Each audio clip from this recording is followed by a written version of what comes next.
Hey guys, how's it going? Wanted to take a couple minutes to talk about how we interface with the pistol, how we take that interface, drive it to the target and create performance, and kind of what we're thinking about as that's all happening. So the first thing is, how do we grip that tool? How do we grip that handgun? And what we want to be thinking about first and foremost is, how can I do this in the most efficient manner possible? How can I minimize the most variables from the system so that, creating that solution, the solution being performance, how do I create that solution in the simplest way possible, the most repeatable way possible, the most scalable way possible? And again, that's going to happen via minimizing variables. So first thing that happens is, our hand hits that gun. And when that hand hits that gun, what we want to be looking for is that between this web of our hand and the tool, we see no daylight between that beaver tail and that web of our hand. So again, we see no light between the web right here and that beaver tail. The beaver tail is, again, this little protrusion at the top of the frame. All pistols will have it. If they don't, they're wrong. If it's a striker fire Glock, they're all going to have some manner of protrusion at the top of that frame, and we want to take that V, that web in our hand, and jam that as high in as possible. Next thing we want to do, guys, is we want to, with these bottom three fingers, we want to grasp this frame in a very positive manner. And when I say positive manner, what we mean is, it's not a neutral grip where someone could walk up to me and just easily take this out of my hand. It's not completely white knuckle to where I'm inducing muscular tension, where you see this tool kind of vibrating there, oscillating there because I'm just so tense. It's just positive, like it's a very firm handshake. Let's put it that way. And the third thing you'll notice here, guys, is that this thumb is flagged up and out of the way. That'll become relevant here in a second. But again, 3 points here. One, at that beaver tail, that beaver tail right here at the top of that frame. Again, I'm jammed in there as high as possible. I have very positive tension with these bottom three fingers. And this thumb on my dominant hand is flagged up and out of the way. All right, guys, so we figured out how to get the dominant hand on the gun. Now let's figure out how to get the sport hand there. But let's take a look at a couple things first. And that's that we have all this open space on the side of the frame. So the question becomes, how do we most effectively use all this open real estate to create the most friction, which creates the most control over the tool? So first thing I want to do is I want to, again, figure out mechanically what's the most advantageous position I can get into to utilize all that space on the side of the frame. So what I'm going to do is I'm going to get my hand nice and loose and stick my arm out straight. And then I'm going to take this thumb and I want to get it flat from the tip of that thumb to my elbow. So again, I'm going to get loose, hand out, thumb flat, tip to elbow is straight. And look, guys, I'm not controlling, these fingers. They're just lying where they want to lie naturally. All I care about is tip straight, straight from the tip of the thumb to the elbow. That's all I care about. So loose, flat, tip to elbow, straight line. Now the reason that's important, guys, is when we induce recoil, so when that firearm goes bang, bang, bang, all that energy coming through the slide, so when this slide manipulates, every time this big piece of metal flies back to the rear, all that energy is going to begin to travel through my body. And as it travels through my body, it's going to try to figure out where it can take advantage of the weakest position. And we can mitigate weak positions by creating straight lines. Mechanically, straight lines are stronger than anything else. And so what we don't want to do is be in a position where we have a broken wrist or something like that, and all that energy is able to then overcome that joint first, creating strange recoil. Let's just call it that. Recoil that we otherwise don't want. It's not optimal. It's not optimal for the highest level of production of performance. So what we want to do is take that line, make it straight, So we are then controlling the path of that energy all the way through our body. If there's any questions about that, shoot me a message. But otherwise, again, big concept there is that we want to be in control of the path of that energy. So now that we figured that out, how do we get that position? How do we get, again, that straight line? How do we get now the hand onto the gun? It's pretty simple, guys. As soon as that gun comes out of the holster, I already have my hand, if you notice, positioned on my body in such a way that the thumb is already in that flat position. I keep it low on my torso in that same position. So as soon as I clear the holster, guys, all I'm going to do is Judy chop right underneath the gun. Right underneath the gun, keeping that same position with that thumb flat. Judy chop right underneath the gun and press out. So let's see it from the other side. Gun's coming out. Again, I have that nice flat hand position. Gun's coming out. Judy chop underneath, and now I can begin pressing out. See it from the front.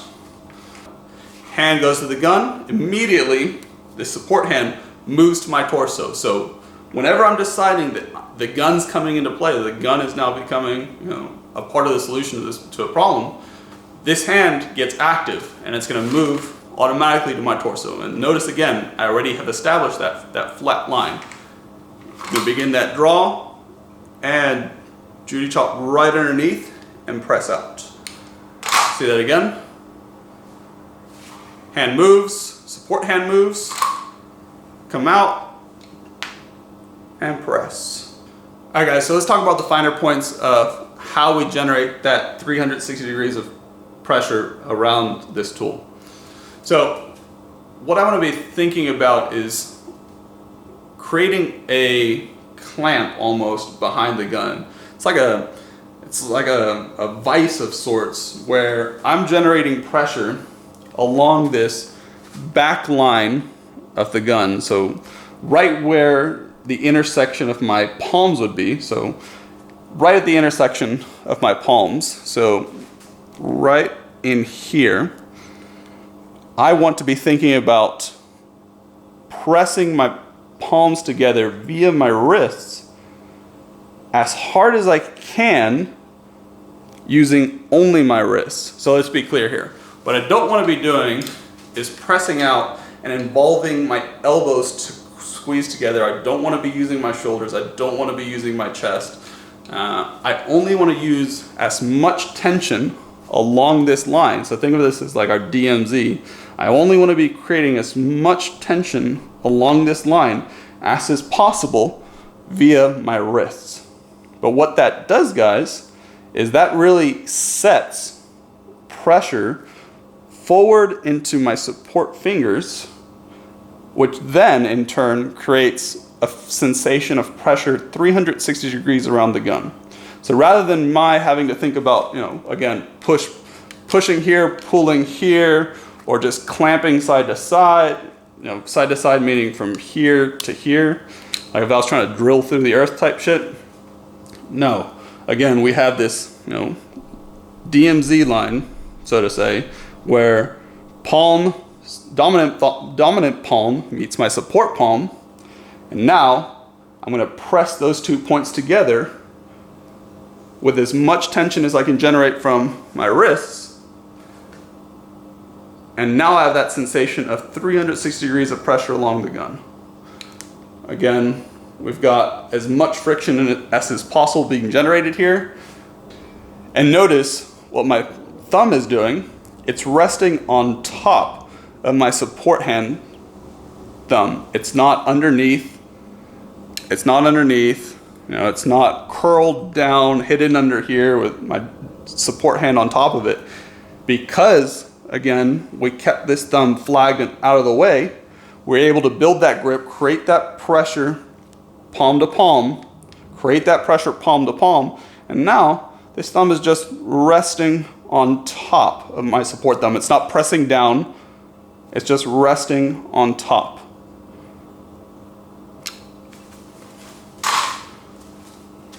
So we've talked about the finer points of that grip. Key points there, guys, were, again, support hand becomes active as soon as we decide we're going to the gun. So as soon as I decide I'm going to this gun, support hand becomes active. Notice again, I've got that good flat thumb position. Begin that draw sequence and that press, Judy chop underneath, creating that tension, wrist to wrist behind the gun. And now I'm driving out. So the question becomes, okay, we're driving out, we figured out how to interface with the gun. What's the most efficient way to get on target? So, if my target were the camera, what am I doing already? Well, I'm looking at the camera. We are all pre-programmed to know how to use our eyes to drive, our bodies to points in space. So if I were to tell you, look at a random point in your room, or wherever you are right now, and point at it, everyone would be able to do that. Everyone will be able to look at anything in your room or at anything kind of in your environment and point at it. Well, remember that when we come out of that holster, where's this index finger? It's right alongside my barrel. Well, guess what? This tool's now in my hand. I have my index finger to reference, so I can now look at and point at anything that's in my environment. So the answer to our question of how do we drive out to any point in space, or in this case our target, is as simple as looking at a thing and taking your index finger and reaching out to try to touch that point in space. So let's do this slowly. My target's going to be the camera.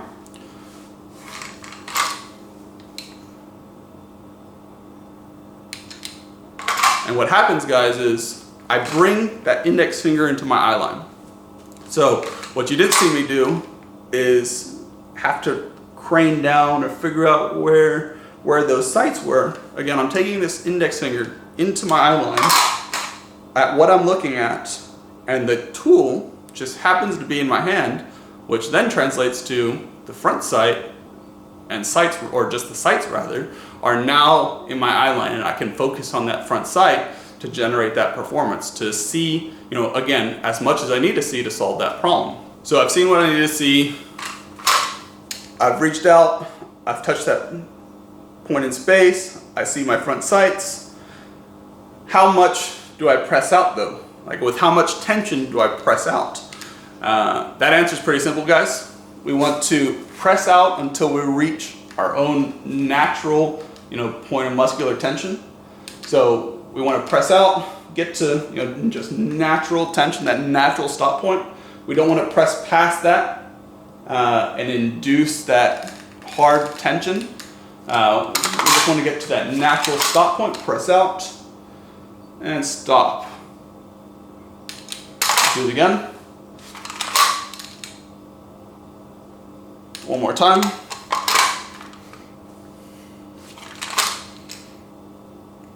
So I'm stopping as soon as my body wants to stop. I'm not going any further because in the grand scheme of things, I want to stay as relaxed with my body as possible. Because the longer I'm able to stay relaxed, the more I can repeat that certain state of performance. Because if anything about me gets tense and I get fatigued for whatever reason, and all of a sudden a certain muscle group is saying I can no longer give you the same level of tension that we've had, well, all of a sudden the scalability, the repeatability of that solution, the solution being the downrange performance, it's no longer there. So stay as relaxed as possible, reach out, touch, get to natural tension, see what you need to see, and solve that problem. Alright guys, if there's anything else, any questions that you have after watching this, feel free to let me know.